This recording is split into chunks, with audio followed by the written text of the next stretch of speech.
నమస్కారం I witness news కి స్వాగతం. హెడ్లైన్స్ చూద్దాం.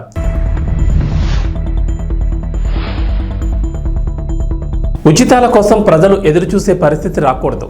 ప్రతి తెలంగాణ బిడ్డకు మెరుగైన విద్య వైద్యం అవసరం. ఎన్ఆర్ఐలతో భేటీలో సీఎం రేవంత్ రెడ్డి.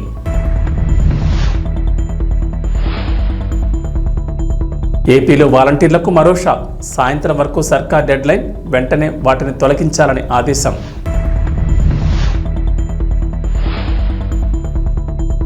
రోజా అనిల్ కుమార్ పేరు చెప్పి ఉద్యోగాల పేరుతో టొకారా. టీటీడీలో ఉద్యోగాల పేరుతో మోసం చేసినట్లు ఫిర్యాదు.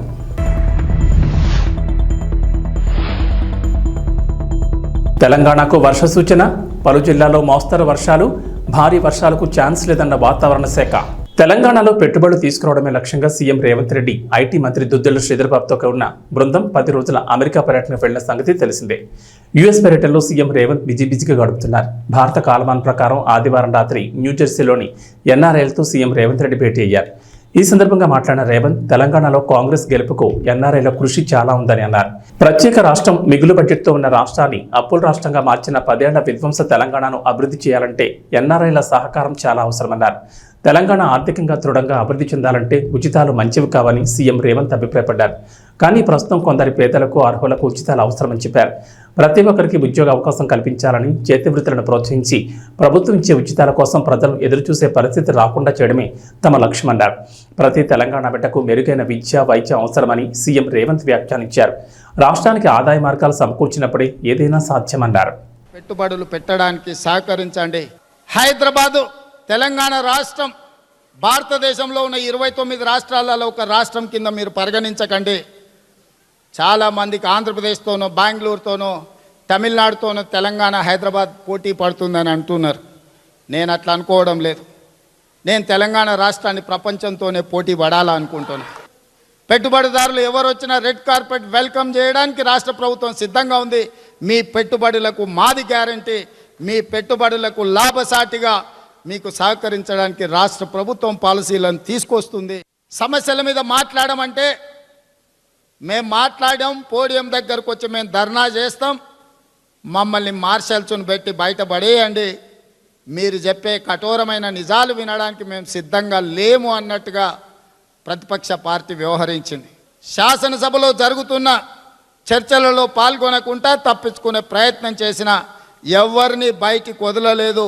శాసనసభలో తెల్లవారుజామున వరకు వాళ్ళని కూర్చోబెట్టి చర్చల్ని నిర్వహించే కార్యక్రమం కాంగ్రెస్ పార్టీ చేసింది. ఆంధ్రప్రదేశ్ ప్రభుత్వం రాష్ట్ర వ్యాప్తంగా గ్రామ వార్డు వాలంటీర్లు, సచివాలయాల ఉద్యోగులకు కీలక ఆదేశాలు జారీ చేసింది. రాష్ట్ర వ్యాప్తంగా ఉండే గ్రామ వార్డు సచివాలయాల సిబ్బంది వాలంటీర్లను అలర్ట్ చేసింది. గత ప్రభుత్వ హయాంలో వివిధ సంక్షేమ పథకాలు ప్రజలకు చేరవేసే ఉద్దేశంతో ఆయా క్లస్టర్ సభ్యులతో క్రియేట్ చేసిన వాలంటీర్ వాట్సాప్, టెలిగ్రామ్ గ్రూపులను తక్షణమే డిలీట్ చేయాలని ప్రభుత్వం ఆదేశించింది. గత ప్రభుత్వ హయాంలో ఎటువంటి ఆదేశాలు లేకుండానే వాలంటీర్లు స్వయంగా తమ క్లస్టర్ పరిధిలో ఉన్న సభ్యులను చేర్చి వాట్సాప్ గ్రూపులను, టెలిగ్రామ్ గ్రూప్స్ను క్రియేట్ చేశారని, వీటి ద్వారా ప్రస్తుత ప్రభుత్వ వ్యతిరేక ప్రచారాలకు వాటిని వినియోగిస్తున్నారని ఆరోపణలు వచ్చాయి. ఈ క్రమంలో ప్రభుత్వం సీరియస్గా తీసుకుంది. వెంటనే అటువంటి క్లస్టర్ గ్రూపులను ఆగస్టు 5 సాయంత్రం 5 గంటలలోపు డిలీట్ చేయాలని ఆదేశించింది. మాజీ మంత్రులు రోజా, అనిల్ కుమార్ యాదవ్ చిక్కుల్లో పడ్డారు. ఇద్దరిపై భారీగా ఫిర్యాదులు వచ్చాయి. మంగళగిరి జనసేన పార్టీ కేంద్ర కార్యాలయంలో నిర్వహించిన వినతుల స్వీకరణలో బాధితులు జనసేన పార్టీ ఎమ్మెల్యే లోకం నాగమాధవ్కి ఫిర్యాదు చేశారు. టీటీడీలో ఉద్యోగాలు ఇప్పిస్తామని చెప్పి మాజీ మంత్రులు రోజా, అనిల్ కుమార్ యాదవ్ల పేరుతో గీతా మాధురి అనే మహిళ ఒక్కొక్కరి నుంచి 5 లక్షలు వసూలు చేసినట్లు ఆరోపిస్తున్నారు. దాదాపు 40 మంది దగ్గర డబ్బులు తీసుకుని అప్పటి ఈవో ధర్మారెడ్డి సంతకాలతో నియామక పత్రాలు, ఐడి కార్డులు ఇచ్చి మోసం చేసినట్లు ఫిర్యాదు చేశారు. గతంలోని ఈ మోసంపై పోలీసులకు ఫిర్యాదు చేసినా పట్టించుకోలేదని ఆరోపిస్తున్నారు.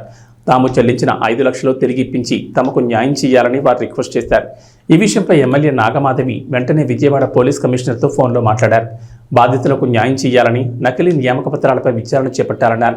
తాను పనిచేస్తున్న కంపెనీ తనతో పాటు చాలా మంది ఉద్యోగులకు జీతాలు చెల్లించడం లేదని, 6 నెలలుగా ఇబ్బంది పడుతున్నామని విజయవాడకు చెందిన శ్రీలక్ష్మి అనే మహిళ వినతి పత్రం అందజేశారు. శ్రీకాళహస్తి ఆలయంలో సరికొత్త రికార్డు నమోదైంది. ఆదివారం రాహుకేతు పూజల సంఖ్య ఆలయ చరిత్రలో తొలిసారిగా రికార్డు స్థాయిలో జరిగాయి. ఆలయంలో రాహుకేతు సర్పదోష నివారణ పూజలు 5 రకాల ధరల టికెట్లపై వేర్వేరుగా ఉంటాయి. 14 నెలల క్రితం 5 రకాల టికెట్లు 7,200 విక్రయించడంతో రికార్డు నమోదైంది. తాజాగా ఆషాఢ అమావాస్య ఆదివారం కలిసి రావడంతో ఈ ఒక్కరోజు 9,168 రాహుకేతు పూజ టికెట్లు విక్రయించారు. దీంతో ఆలయ చరిత్రలో సరికొత్త రికార్డుగా నమోదైంది.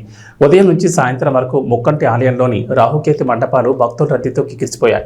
అంతేకాదు శ్రీకాళహస్తి ఆలయానికి ఒక్క రోజులో ₹1 కోటి ఆదాయం వచ్చింది. స్వామివారికి సేవలు, దర్శనాలు, ప్రసాదాలు, వసతి సముదాయాలు, విరాళాల ద్వారా ₹1,95,356,000 ఆదాయం సమకూరింది. శ్రీకాళహస్తి ఆలయంలో 500 టికెట్లు 5,183, 750 టికెట్లు 2,288, 1,500 టికెట్లు 933, 2,500 టికెట్లు 610, 5,000 టికెట్లు 154 కలిపి మొత్తం 9,168 రాహుకేతు పూజలు జరిగినట్లు ఈవో ఎన్వీఎస్ఎన్ మూర్తి తెలిపారు. అలాగే 5 రకాల ప్రసాదాలు, 29,505 ప్యాకెట్లు విక్రయించారు. ఈ సంఖ్య కూడా రికార్డు స్థాయికి దగ్గరగా ఉంది. స్థానిక ఎమ్మెల్యే బొజ్జల సుధీర్ రెడ్డి సూచనలతో ఆలయ deputy EO NR Krishna Reddy, AEO Lokesh రెడ్డితో పాటు పలువురు అధికారులు సమన్వయం చేసుకున్నారు. భక్తులకు ఎలాంటి ఇబ్బంది లేకుండా ఏర్పాట్లు చేశారు. ఆంధ్రప్రదేశ్ వ్యవసాయ శాఖ మంత్రి అచ్చెన్నాయుడు రైతులకు శుభవార్త చెప్పారు. అధిక వర్షాలతో పంటలు నష్టపోయిన రైతులను త్వరగా ఆదుకుంటామని ప్రకటించారు. ఏపీ సచివాలయంలో సంబంధిత అధికారులతో సమీక్ష సమావేశం నిర్వహించారు. పలు కీలక అంశాలపై చర్చించారు. అధికారులకు మంత్రి అచ్చెన్న కీలక సూచనలు, సలహాలు ఇచ్చారు. అంతేకాదు ఇటీవల అధిక వర్షాలకు వరి నారుమళ్లు నష్టపోయిన రైతులకు 80% రాయితీపై వరి విత్తనాలు పంపిణీ చేస్తామని తెలిపారు. ఇటీవల వర్షాల దెబ్బకు అనకాపల్లి, కాకినాడ, తూర్పుగోదావరి, పశ్చిమ గోదావరి, ఏలూరు జిల్లాల్లో 1,406 హెక్టార్లలో నారుమళ్లు, 33,000 హెక్టార్లలో వరి నారుమళ్లు దెబ్బతిన్నాయని చెప్పారు. ఇలా నారుమళ్లు నష్టపోయిన రైతుల కోసం 6,356 క్వింటాళ్ల వరి విత్తనాలను రాష్ట్ర విత్తనాభివృద్ధి సంస్థ ద్వారా పంపిణీ చేయడానికి సిద్ధం చేశామన్నారు. బాధిత రైతులు స్థానిక రైతు సేవా కేంద్రాల ద్వారా రాయితీ వరి విత్తనాలు పొందాలని సూచించారు. ముఖ్యమంత్రి చంద్రబాబు ఆదేశాల మేరకు మంత్రుల బృందం ముంపు ప్రాంతాల్లో పర్యటించిన విషయాన్ని గుర్తు చేశారు. రాష్ట్ర జిల్లాల వ్యవసాయ శాఖ అధికారులు, వ్యవసాయ శాస్త్రవేత్తలతో సమీక్షలు చేసి ముందుగానే రైతుల అవసరాలకు తగిన ప్రత్యామ్నాయ పంటల ప్రణాళికలు తయారు చేస్తున్నామన్నారు. రైతు అంటే ఒక ఖరీఫ్లో ఉన్నవాడే రైతు కాదు, రబీలో కూడా పండించిన వాడే రైతు. 16 నుంచి 19 వరకు తెలుగుదేశం ప్రభుత్వం అధికారంలో ఉండేటప్పుడు ప్రతి సంవత్సరం ఖరీఫ్కి, రబీకి ఇన్సూరెన్స్ చేసి సకాలంలో ఇన్సూరెన్స్ కంపెనీకి చెల్లించి 110, 120, 130, 170% వరకు కూడా సకాలంలో రైతులకు ఇన్సూరెన్స్ అందే విధంగా బ్రహ్మాండమైనటువంటి కార్యక్రమం చేశాం. ప్రభుత్వం 2019లో వచ్చింది. ముందు ₹1 కట్టమన్నారు. తర్వాత అది కూడా కట్టొద్దు, ఉచితంగా మేము బీమా చేస్తామని చెప్పారు. ఇన్సూరెన్స్ కంపెనీలు అయితే సకాలంలో మనకి ఇవ్వటం లేదు. రాష్ట్ర ప్రభుత్వం నుంచి ఒక కంపెనీ పెట్టిస్తామని చెప్పి మబ్బి మాటలు చెప్పి ఊకదంపుడు ఉపన్యాసాలు ఇచ్చారు అధ్యక్ష. అదేవిధంగా 2019 తర్వాత అసలు అధికారులు చెప్పారా, ఆ ప్రభుత్వంలో ఉన్నటువంటి ప్రజాప్రతినిధులు కళ్ళు మూసుకున్నారా, కనీసం ముఖ్యమంత్రి దృష్టిలో పెట్టారో లేదో నాకు అర్థం కాని పరిస్థితి. 2019 తర్వాత అధ్యక్ష ఒక్క ఖరీఫ్కే ప్రీమియం చెల్లించారు తప్ప రబీకి ఒక్క సంవత్సరం కూడా ప్రీమియం చెల్లించలేదు అధ్యక్ష. ఎంత దారుణం! రబీలో రైతులందరూ కూడా గత 5 సంవత్సరాలు చాలా ఇబ్బందులు పడ్డారు. ఒక సంవత్సరం అయితే ఎంత మోసం చేశారంటే, మేము ఓనుగా కంపెనీ పెట్టాం, మేము అందరికీ ఇన్సూరెన్స్ ఇస్తామని చెప్పి మబ్బి బాటలు చెప్పారు. ఆ సంవత్సరం శాసనసభ జరిగింది. రైతులందరూ గగ్గోలు పెట్టారు. పంటలన్నీ పోయా, ఇన్సూరెన్స్ కంపెనీలు పలకటం లేదు. రాష్ట్ర ప్రభుత్వం ఏం చేస్తుందంటే, ఆ రోజు మేము ప్రతిపక్ష పార్టీగా చాలా విధాలుగా ప్రయత్నం చేశాం శాసనసభలో. కనీసం ప్రభుత్వం మమ్మల్ని పట్టించుకోలేదు. అప్పుడు మా నాయకులు ఎప్పుడు కూడా శాసనసభలో పోడియం దగ్గరికి వెళ్ళిన సందర్భాలే. ఫస్ట్ టైం రైతుల గురించి ఒక సంవత్సరం పోడియం దగ్గరికి వెళ్ళి పోడియంలో కూర్చుంటే ఆ రాత్రికి ఈ ఇన్సూరెన్స్ కంపెనీలకు డబ్బులు కట్టలేదు. మనం పెట్టినటువంటి కంపెనీకి కేంద్ర ప్రభుత్వం నుంచి పెర్మిషన్ రాలేదని చల్లగా సావు కబురు చెప్పారు అధ్యక్ష. అప్పుడు రైతుల నుంచి తీవ్రమైనటువంటి వ్యతిరేకత వస్తే ఆ ఒక్క సంవత్సరం రాష్ట్ర ప్రభుత్వం నుంచి డైరెక్ట్గా కొంతవరకు చెల్లింపులు చేశారు తప్ప ఒక్క సంవత్సరం కూడా రైతులకి సకాలంలో ఇన్సూర్ ఇచ్చే పరిస్థితి రాష్ట్రంలో ఎప్పుడూ లేదు. ఈరోజు 2022-23 అధ్యక్ష రబీకి దాదాపుగా 465 కోట్ల రూపాయలు ఇప్పుడు మనం ఇన్సూరెన్స్ కంపెనీలకి ప్రీమియం చెల్లిస్తేనే ఒక 90,000 మందికి 105 కోట్ల రూపాయలు ప్రీమియం వచ్చే అవకాశం ఉంది, అది బాకీ ఉంది. అదేవిధంగా ఖరీఫ్కి 1287 కోట్లు చెల్లించాలి రాష్ట్ర ప్రభుత్వం. కనీసం దాని మీద దృష్టి పెట్టలేదు. నేను మొన్న చూస్తే ఆశ్చర్యం వేసింది. ఎందుకంటే సకాలంలో మనం చెల్లిస్తేనే ప్రైమ్ మినిస్టర్ గారు ఫసల్ బీమా కింద డబ్బులు వస్తాయి, సకాలంలో రైతుకు అందడానికి అవకాశం ఉంటుంది. ఇప్పుడు ఈ 1287 కోట్లు కడితే దాదాపుగా 6.67 లక్షల మందికి ప్రీమియం అందడానికి అవకాశం ఉంటుంది. దీని గురించి బడ్జెట్లో పెట్టమని ఫైనాన్స్ మినిస్టర్ గారికి కూడా చెప్పాం. వీలైనంత వరకు ఈ ప్రీమియం కట్టి ఈ సంవత్సరంకి ఇన్సూరెన్స్ ఇవ్వాలని చెప్పి ప్రయత్నం చేస్తున్నాం. అధ్యక్ష, ఇన్సూరెన్స్ విధానాన్ని రాష్ట్రంలో అస్తవ్యస్తం చేశారు, ఎవ్వరికి అర్థం కాని పరిస్థితి వచ్చింది. అందుకే రాష్ట్ర ముఖ్యమంత్రి చంద్రబాబు నాయుడు గారు మొన్న ఒక నిర్ణయం తీసుకున్నారు. మన రాష్ట్రంలో ఇన్సూరెన్స్ పాలసీ విధానం దేశంలోనే ఒక బెస్ట్ విధానంగా ఉండాలి. దీనికి మీరు సబ్ కమిటీ వేస్తున్నాం, మీరు కూర్చొని మీరు అన్ని విధాల చర్చించి మంచి పాలసీ విధానం తీసుకురమ్మని చెప్పి మాకు సబ్ కమిటీ కూడా వేశారు అధ్యక్ష. నన్ను, ఫైనాన్స్ మినిస్టర్ని, మన సివిల్ సప్లై మినిస్టర్ని వేశారు. మొన్ననే ఒక సమావేశం పెట్టుకున్నాం. ఏదైతే 2016 నుంచి 19 వరకు మనం ఇన్సూరెన్స్ విధానాన్ని రాష్ట్రంలో అమలు చేశామో అదే బెస్ట్ ఇన్సూరెన్స్ విధానం అధ్యక్ష. రైతులు ఉచితంగా కడతామని చెప్తున్నారు, ఒక్క సంవత్సరం ఒక పైసా ఇన్సూరెన్స్ రావడం లేదు, వాళ్ళకి మభ్య పెడుతున్నారు. రైతులు అంటున్నారు కనీసం మేము కట్టుకుంటాం, మాకు అవకాశం ఇవ్వండి. మీరు కడుతున్నారో లేదో తెలియదు, ప్రీమియం చెల్లిస్తున్నారో తెలియదు, పంటలు పోతే ఒక పైసా రావడం లేదు అని తీవ్రమైనటువంటి ఆందోళన రైతులు చెందుతున్నారు. ఇప్పుడే మా రామగోపాల్ రెడ్డి చెప్పినట్టుగా రైతులు ప్రీమియం కట్టడానికి సిద్ధంగా ఉన్నారు. మళ్ళీ ఆ విధానాన్నే తీసుకురావాలని పబ్లిక్ రైతుల కాంట్రిబ్యూషన్, ప్రధానమంత్రి ఫసల్ బీమా యోజన, రాష్ట్ర ప్రభుత్వం కలిసి ది బెస్ట్ పాలసీని మళ్ళీ తీసుకురావడానికి నిర్ణయం చేశాం. అయితే ఇంకొక ప్రశ్న వేశారు. తెలంగాణలో అమలవుతున్న మధ్యాహ్న భోజన పథకం తరచూ వార్తల్లో నిలుస్తోంది. భోజనంలో నాణ్యత లేకపోవడం, కలుషితాహారం ఇలా కారణం ఏదైనా తరచూ విద్యార్థులు అనారోగ్యానికి గురవుతూ ఆసుపత్రులు పాలవుతున్నారు. రాష్ట్రంలో వరుస ఘటనలు చోటు చేసుకుంటుండటంతో అధికారులు మధ్యాహ్న భోజనంతో పాటు ప్రభుత్వ హాస్టళ్లలో అధికారులు తనిఖీలు చేపట్టారు. కాగా ఇప్పుడు పాఠశాలలో సరైన భోజనం పెట్టకపోవడంతో విద్యార్థులు కారం, నూనె వేసుకుని తింటున్న ఘటన ఇప్పుడు సర్వత్రా చర్చనీయాంశంగా మారింది. ఈ ఘటనపై మాజీ మంత్రి టీఆర్ఎస్ ఎమ్మెల్యే హరీష్ రావు తీవ్రంగా స్పందించారు. నిజామాబాద్ జిల్లా కోటగిరి మండలం కొత్తపల్లి ప్రభుత్వ పాఠశాలలో శుక్రవారం సరైన భోజనం లేక ఆకలితో ఉన్న విద్యార్థులు కారం, నూనెతో అన్నం కలుపుకొని కడుపు నింపుకున్నారని, ప్రభుత్వం భావి భారత పౌరుల పట్ల ఇంత బాధ్యతారహిత్యంగా వ్యవహరించడం బాధాకరమంటూ హరీష్ రావు ట్వీట్ చేశారు. విద్యార్థులకు పౌష్టికాహారం కోసం అందించే సీఎం బ్రేక్ఫాస్ట్ పథకాన్ని ప్రభుత్వం పూర్తిగా అటకెక్కించిందని, ఇప్పుడు మధ్యాహ్న భోజనం అందించడంలో కూడా తీవ్రంగా విఫలమైందని మండిపడ్డారు. ఇది కాంగ్రెస్ ప్రభుత్వ నిర్లక్ష్య వైఖరికి నిదర్శనమని హరీష్ రావు ఆరోపించారు. మధ్యాహ్న భోజన పథకానికి సంబంధించిన భోజన సామగ్రి బిల్లులు, కుక్ కమ్ హెల్పర్ల వేతనాలు పెండింగ్ ఉండడం వల్ల విద్యార్థులకు సరైన భోజనం అందడం లేదని హరీష్ రావు ఆరోపించారు. డిప్యూటీ సీఎం మల్లు భట్టి విక్రమార్క వెంటనే స్పందించి మధ్యాహ్న భోజన పథకం పెండింగ్ బిల్లులను, కార్మికుల జీతాలను చెల్లించి ప్రభుత్వ పాఠశాలలో చదువుకునే విద్యార్థుల కడుపు నింపాలని హరీష్ రావు డిమాండ్ చేశారు.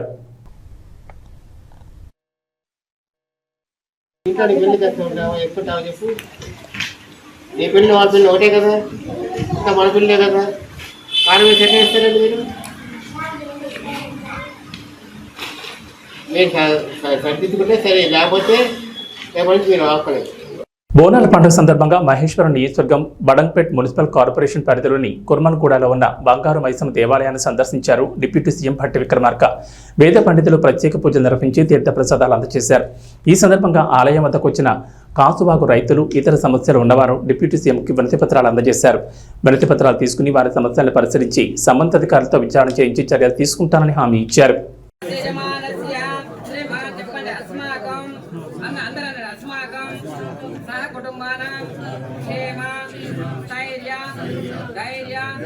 విజయ అభయ ఆయువు ఆరోగ్య అభివృద్ధి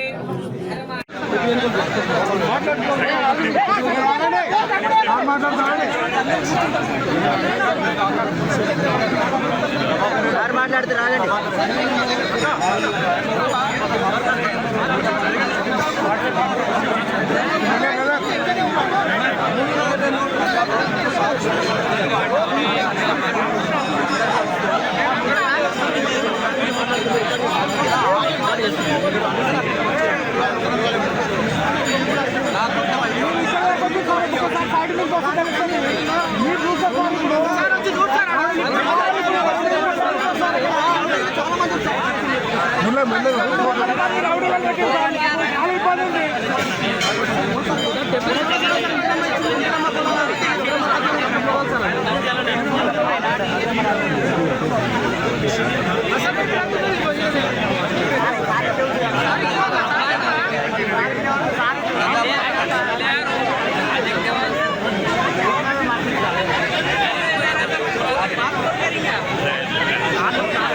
hero Ram double smart trailer ఇప్పుడు సోషల్ మీడియాలో సందడి చేస్తోంది. రామ్ పూరి జగన్నాథ్ అభిమాన్ని ఆకట్టుకునేలా ఆ ట్రైలర్ ఉంది.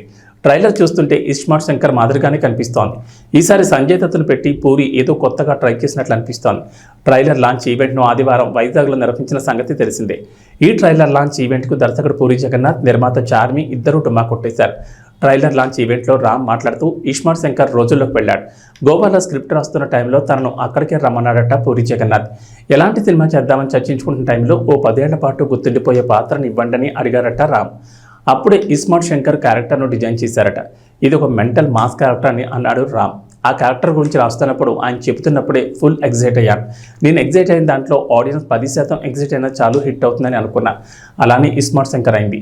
ఈసారి అలాంటి క్యారెక్టర్కు మంచి స్క్రిప్ట్ ఉంటే బాగుంటుందని పూరి గారితో అన్నాను. ఆయన ఈ సినిమా కోసం చాలా కష్టపడ్డారు. ఆయన కెరీర్లో ఇంత ఆలస్యంగా తీసిన సినిమా ఇదే అన్నారు. 2018 డిసెంబర్ అనుకుంటా పూరి గారు గోవాలో కలిసా. ఆయన స్క్రిప్ట్ చేయడానికి వెళ్ళారు. సరదాగా వచ్చేయమన్నారు. పక్కన ఉంటే ఎనర్జీ ఉంటుంది వచ్చేయన్నారు. సరే అని వెళ్ళా. ఎలాంటి సినిమా చేద్దాం అనుకున్నప్పుడు ఒక 10 ఏళ్ల దాకా గుర్తుండిపోయే క్యారెక్టర్ చేద్దామండి. చాలా ఏళ్ళు అయిపోయిందన్న. అప్పుడు రాశారు ఆయన ఇస్మార్ట్ శంకర్. ఇస్మార్ట్ శంకర్ని కరెక్ట్గా డిస్క్రైబ్ చేయాలంటే టెంపర్ వంశీ. నాకు టెంపర్ వంశీ ఈ క్యారెక్టర్, ఈ సినిమాలో ఒక క్యారెక్టర్ ఉంది. క్యారెక్టర్ పేరు అడ్డా గుట్ట అక్బర్. ఆ పేరులోనే ఒక చిన్న ఫన్ ఉంది. సో సరదాగా అలాగే అడ్డాగుట్ట అక్బర్ని పిలవటం స్టార్ట్ చేశాను నేను. సో సినిమా అయిపోయిన తర్వాత టెంపర్ వంశీ నుంచి అడ్డాగుట్ట అక్బర్ అయిపోతామని కోరుకున్నా. And wish you is one of the very few people. Generally మనం చాలా తక్కువ పని చేసి చాలా ఎక్కువ బిల్డప్లు ఇచ్చేవాళ్ళని చూస్తాం. కానీ ఎగ్జాక్ట్ ఆపోజిట్ మనోడు. అండ్ ఎంత స్ట్రెస్ ఉన్నా బయటకు చూపిడు. And I don't think double smart would been possible without you. And చార్మీకి రైట్ హ్యాండ్లు అంటాడు. సో పాప మనోడు ఇద్దరు కలిసి అసలు యుద్ధాలే చేశారు. And thank you so much wish you. And thank you Charmi. Bharat Sri Lanka జట్ల మధ్య జరుగుతున్న రెండో వన్డేలో ఓ ఆసక్తికర ఘటన జరిగింది. ఈ మ్యాచ్లో టాస్ గెలిచిన శ్రీలంక తొలుత బ్యాటింగ్ ఎంచుకుంది. దీంతో భారత్ బౌలింగ్ చేయాల్సి వచ్చింది. అయితే ఈ మ్యాచ్లో వాషింగ్టన్ సుందర్పై టీమిండియా కెప్టెన్ రోహిత్ శర్మ ఆగ్రహం వ్యక్తం చేశాడు. కొడతా అన్నట్లు అతని మీదకి పరిగెత్తారు. కానీ అది కోపంతో కాదంటోయ్. రోహిత్ శర్మ చేష్టలకు సంబంధించిన వీడియో ప్రస్తుతం సోషల్ మీడియాలో వైరల్గా మారింది.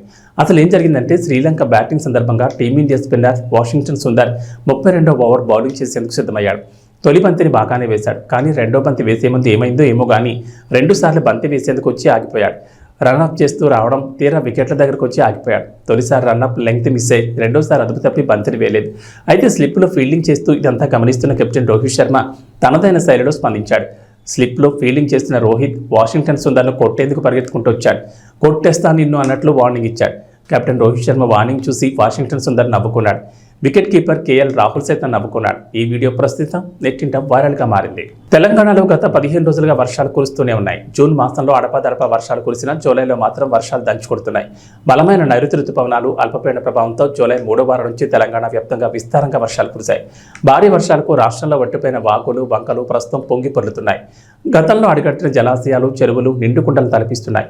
ప్రాజెక్టులు సైతం జలకళతో ఉట్టిపడుతున్నాయి. అయితే నేడు రాష్ట్రంలో వర్షాలపై హైదరాబాద్ వాతావరణ శాఖ అధికారులు కీలక అప్డేట్ ఇచ్చారు. నేటి నుంచి మరో 5 రోజుల పాటు తెలంగాణలో వర్షాలు కురుస్తాయని చెప్పారు. ఓ మోస్తరు నుంచి భారీ వర్షాలకు ఛాన్స్ ఉన్నట్లు వెల్లడించారు. రోజంతా ఆకాశం మేఘావృతమై ఉంటుందని, రాత్రి 8 తర్వాత దక్షిణ తెలంగాణ, హైదరాబాద్ పరిసరాల్లో ఓ మోస్తరు జల్లుడు పడే ఛాన్స్ ఉంది. రాత్రి 10 తర్వాత తూర్పు తెలంగాణ జిల్లాలో వర్షాలకు ఛాన్స్ ఉందన్నారు. జిల్లాల వారీగా చూస్తే నేడు ప్రధానంగా నిర్మల్, నిజామాబాద్, జగిత్యాల, మంచిర్యాల, సిరిసిల్ల, ఆదిలాబాద్, ఆసిఫాబాద్, వికారాబాద్, మెదక్, రంగారెడ్డి, కొత్తగూడెం, కామారెడ్డి, సిద్దిపేట, మెదక్, ములుగు, భూపాలపల్లి జిల్లాలో ఓ మోస్తరు వర్షాలకు అవకాశం ఉందన్నారు. ఈ మేరకు ఆయా జిల్లాలకు అధికారులు ఎల్లో అలర్ట్ జారీ చేశారు. మిగిలిన జిల్లాలో తేలికపాటి వర్షాలు పడతాయన్నారు. ఏబీ బులెటిన్ విశేషాలు. నమస్కారం.